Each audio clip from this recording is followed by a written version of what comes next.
This is always an exciting time of the year for a baseball fan, particularly if you think your team is going to be pretty good, and we think the Twins are going to be a much improved team this year. Yeah, and we have to remember this team was in first place a long time last year. You've made some additions to address the depth. You have depth in the rotation. You have veterans kind of everywhere in the rotation, in the bullpen, sprinkled throughout the infield. So there's a lot to look forward to with this team. I think health is obviously going to be the most important thing, as we saw last year, but this team is built to get to the playoffs, and that is the goal.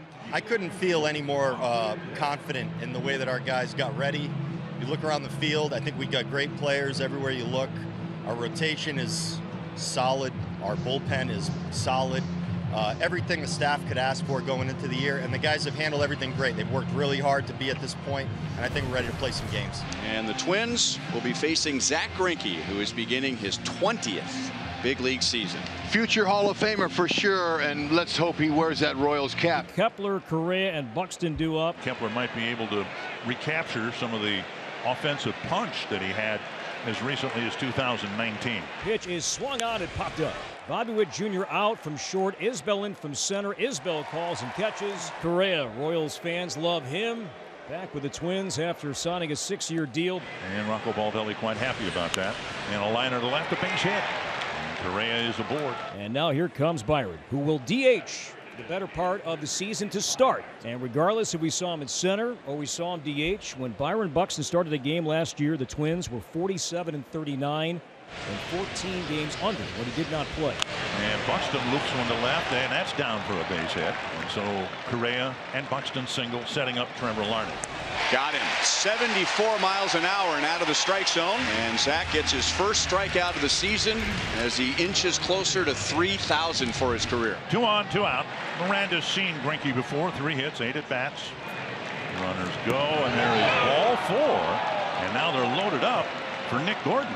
Great plate appearance by Miranda to fill the bases. And the pitch is swinging a weak ground ball right side. Played by Massey, the second baseman, picks it up and throws out Nick. And the Twins lead 3 to start the year. The Twins made a massive trade in the offseason. And if you're going to trade one of the best pure hitters in the game in Luis Arraez, you have to get someone like this back. This to me is scary because it's a legitimate ace. Up comes Bobby Witt Jr. Try to get something going. High fly left center field. Awful lot of wind out there, but Michael A. Taylor knows this outfield awfully well, makes an easy catch, 1 away. Up comes M.J. Melendez. And the 2-2 right down the middle. Strike 3 call. The changeup at 91. And Lopez, who struck out 8 batters per 9, picks up strikeout number 1 on Melendez, 2 down. Captain Salvador Perez, and a surprise to him when he was named captain in the Royals clubhouse after batting practice. Ground ball smash left side. Correa to his left. He'll pick. He'll set. Throw in time to get him. And that's out number 3. Another Twins debut for Joey Gallo on the ground, and they had the shift onto him with just 2 outfielders. And they took the left fielder, and we saw the Red Sox do this. It was Melendez playing in short right field. He was in position. That would have been a little more than embarrassing for Joey Gallo, and he's thankful that Melendez didn't even try. Well, Vasquez with the Red Sox Astros last year won a world championship with Houston. Ground ball third. Witt's going to go to second for the force. On to first, and they get the double play. Vasquez doesn't run all that well as a catcher. The veteran pitching like a veteran, getting the big outs when he's needed to. Taylor bats with nobody on and 2 out here in the second. No score. Next pitch. Started to swing, and he went around. First base umpire Brian Knight said swing. Strike out Greinke, his second. Side retired. Struck out Dozier to start the inning. And then Isbell cracked the first pitch double, a hit batter, a walk. And Melendez, who walked his last time up, will come up with the bases loaded and 1 down. Gallo will come home and get the force play. And the return throw, a double play. The call was made a fair ball by Gallo, and they go 3-6-3. Byron Buxton leads off top of the 6th inning. Scoreless game. Driven to the gap, right center field. Isbell chasing it and won't get there. Buxton rounding first, on his way to second, and now on his way to third. It's an opening triple for Byron Buxton in the 3rd. Tremendous effort by Isbell in center. I didn't think he had any chance of this. The wind kind of holding this thing up. It looked like he got a good jump on it. Now the Twins have to take advantage of this opportunity. Lopez worked out of the bases loaded jam, and now you got a runner on third. Nobody out. You have to score him here. Infield in for Larnach. Base hit. Twins are on the board, lead 1-0. So Larnach on a breaking ball, got fisted a little bit, but enough to get it out there.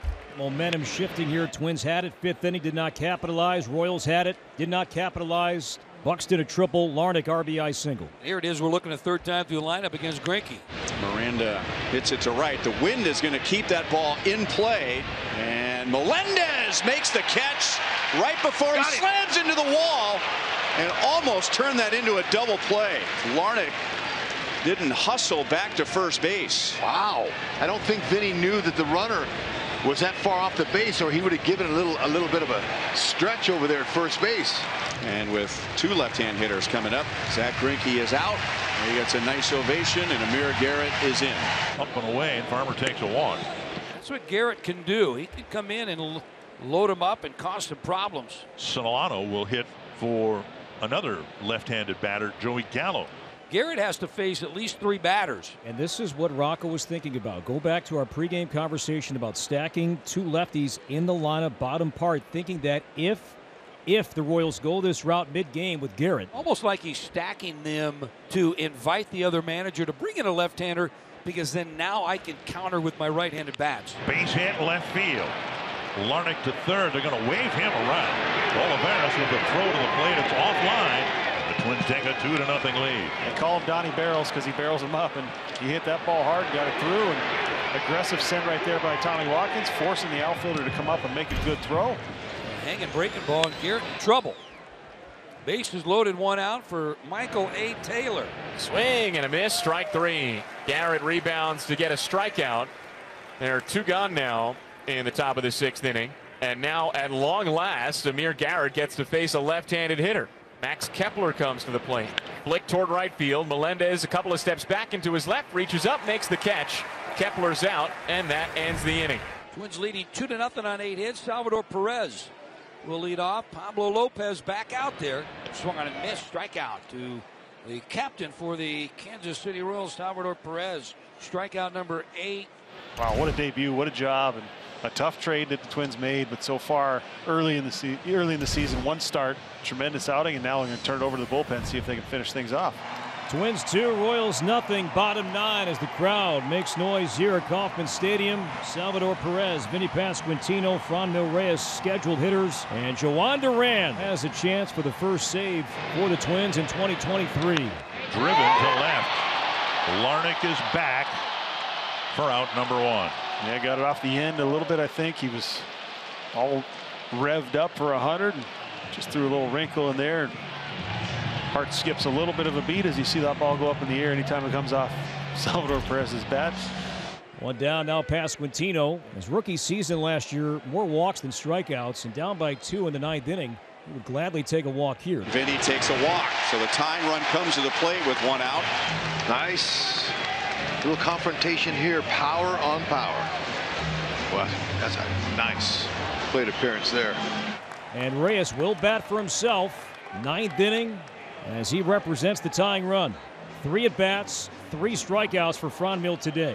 Royals are 1 for 8 today with a runner on base. Need that big hit. Reyes grounds it to the right side, and Farmer's play is to first. So a runner is at second base. Pasquantino, and Michael Massey comes to the plate. Well, it looked like Reyes had the right idea. I mean, against a guy like this, what are the chances of you muscling up and hitting a home run and just trying to get on base and keep the inning going? Yeah, there was nothing wrong with that. You want some competitive swings in here, especially the excellent off-speed pitches that Duran has. There you go. Strike 3 is called. The Royals held to just 2 hits, and the Twins win the opener 2-0. Well, that's a great formula to win you a lot of ball games. Good starting pitching, making pitches when you have to, and then timely hitting, some good at bats.